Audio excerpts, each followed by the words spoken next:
সেই মানবতার মুক্তির দূত, সেই মানবতার মুক্তির দিশারি, সেই আখির পেগম্বর সাইয়্যিদুল মুরসালিন, সাইয়্যিদুল কাওনাইন, যে নবীর আদর্শকে বাস্তবায়ন করলে আমরা, যে নবীর আদর্শকে বাস্তবায়ন করে আমাদের ক্ষুদ্রতম প্রচেষ্টা, সে মুহাম্মদুর রাসূলুল্লাহ সাল্লাল্লাহু আলাইহি ওয়াসাল্লাম।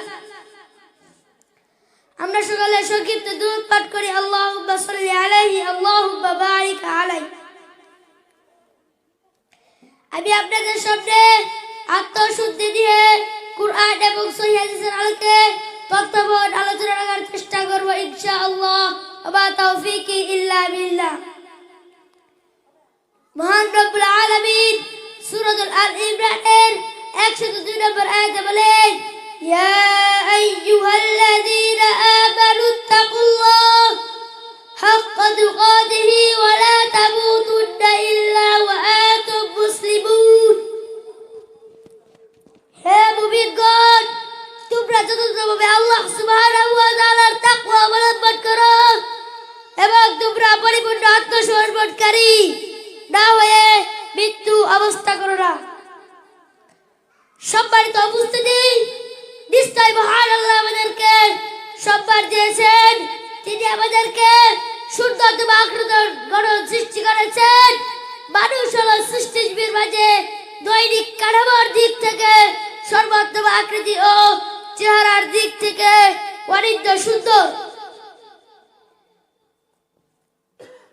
আমাদের এই অন্তরের মধ্যে একটি গোস্তের টুকরা আছে, তা যখন ঠিক হয়ে যায় গোটা শরীর ঠিক হয়ে যায়, আর তা যখন খারাপ হয়ে যায় গোটা শরীর খারাপ হয়ে যায়।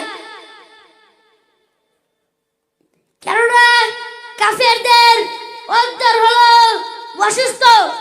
যেমন আল্লাহ তাআলা বলেন সূরাতুল বাকারার 10 নম্বর আয়াতে বলেন, ফি কুলুবিহিম মারাদুন, তাদের অন্তরে রয়েছে ব্যাধি।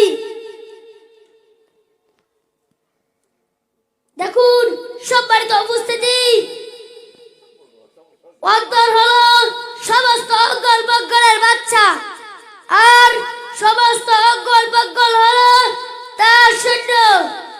অন্তরে যদি ভালো হইতো তাহলে সৎ কাজে, যাবতীয় সৎ কাজে কল্যাণ দিয়ে সারা দিত, এবং অন্তর যদি খারাপ হইতো এবং বেঠিক কাজে কল্যাণ দিয়ে রওনা দিত।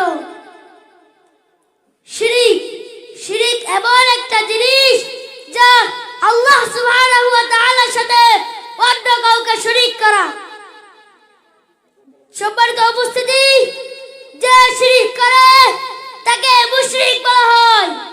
শিরিক হলো তাওহীদের বিপরীত, তাওবা ব্যতীত শিরকের গোড়া মাফ হয় না।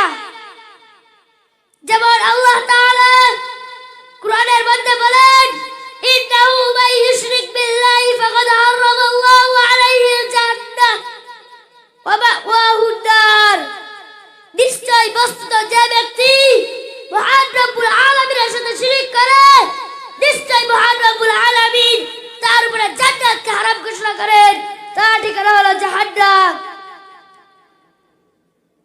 আমরা যতটুকু শুনলাম, যতটুকু বুঝলাম, মহান রব্বুল আলামিন আমাদের এই কথার উপর আমল করার তৌফিক দান করুন। আমিন। ওয়া আখিরু দাওয়ানা আলহামদুলিল্লাহি রাব্বিল আলামিন। আসসালামু আলাইকুম ওয়া রাহমাতুল্লাহি ওয়া বারাকাতুহু।